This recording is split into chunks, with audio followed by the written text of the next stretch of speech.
बहुत समय पहले की बात है। किसी गांव में बाबूलाल नाम का एक पेंटर रहता था। वह बहुत ही ईमानदार था, पर बहुत ही गरीब होने के कारण वह घर जा जाकर पेंटर का काम किया करता था। उसकी आमदनी बहुत कम थी। बहुत मुश्किल से उसका घर चलता था। पूरे दिन मेहनत करने के बाद भी वह सिर्फ 2 वक्त की रोटी ही जुटा पाता था। वह हमेशा चाहता था कि उसके कोई अच्छा और बड़ा काम मिले जिससे उसकी कमाई अच्छी हो, पर वह छोटे-छोटे काम भी बड़ी ईमानदारी और लगन से करता था। एक दिन उसे गांव के जमींदार ने बुलाया और कहा, सुनो बाबूलाल, मैंने यहाँ तुम्हें एक बहुत ज़रूरी काम के लिए बुलाया है। क्या तुम वह काम करोगे? जी हुजूर, ज़रूर करूँगा। बताइए क्या काम है? मैं चाहता हूँ कि तुम मेरी नाव पेंट करो और यह काम आज ही हो जाना चाहिए। जी हुजूर, यह काम मैं आज ही कर दूँगा। नाव पेंट करने का काम पाकर बाबूलाल बहुत खुश हुआ। अरे, वह सब तो ठीक है, पर पहले तुम ये बताओ कि तुम इस काम के पैसे कितने लोगे? वैसे तो इस काम के 1500 रुपये लगते हैं, बाकी आपको जो पसंद हो दे देना। अच्छा ठीक है, तुम्हें 1500 रुपये मिल जाएंगे, पर काम अच्छा होना चाहिए। जी हुजूर, आप चिंता मत कीजिए, आपको काम बढ़िया ही मिलेगा। फिर जमींदार बाबूलाल को नाव दिखाने नदी किनारे ले जाता है। नाव देखकर बाबूलाल जमींदार से थोड़ा समय मांगता है और अपना रंग का सामान लेने चला जाता है। सामान लेकर जैसे ही बाबूलाल आता है, वह नाव को रंगना शुरू कर देता है। जब बाबूलाल नाव रंग रहा था, तब उसने देखा, अरे, नाव में तो छेद है। अगर मैं इसे ऐसे ही पेंट कर दूंगा तो यह डूब जाएगी। पहले इस छेद को ही भर देता हूँ। ऐसा कहकर वह उस छेद को भर देता है और नाव को पेंट कर देता है।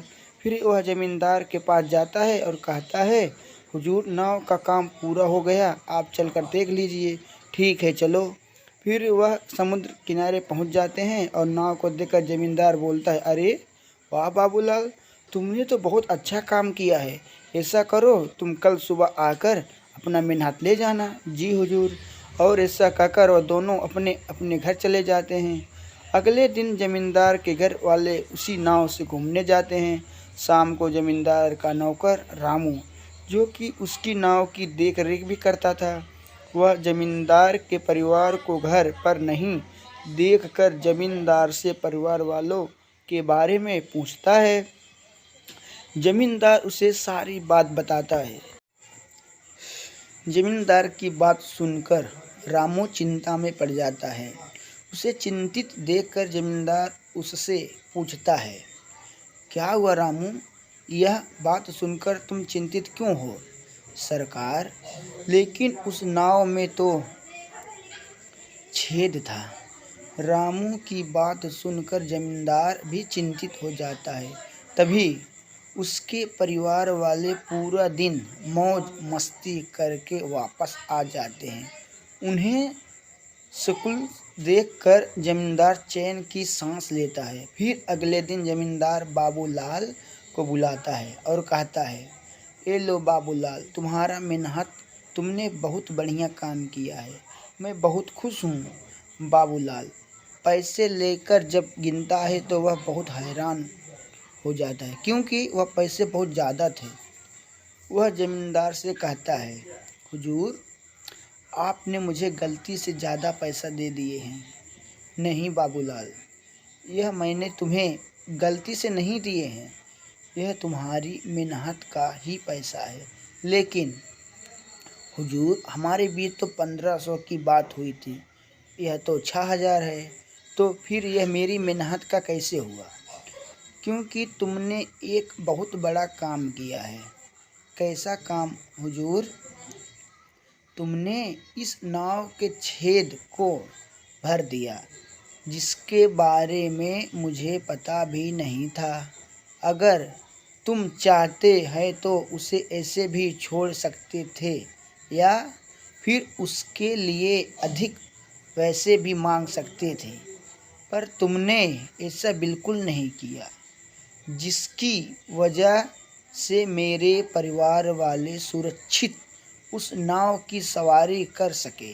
अगर तुम उस छेद को न भरते तो मेरे परिवार वाले डूब भी सकते थे। आज वह तुम्हारी वजह से सुरक्षित हैं, इसलिए यह पैसा तुम्हारी मेहनत और ईमानदारी के हैं। बस बाबूलाल, बस अब तुम कुछ मत कहो। यह पैसे तुम्हारे ही हैं, तुम इसे रख लो। जमींदार की बात सुनकर और पैसे लेकर बाबूलाल बहुत खुश हुआ और कहने लगा, बहुत बहुत धन्यवाद जमींदार साहब। ऐसा कहकर वह खुशी खुशी वहाँ से चला गया। इस कहानी से हमें यह शिक्षा मिलती है कि हमें हमारा काम हमेशा पूरी लगन और ईमानदारी से करना चाहिए।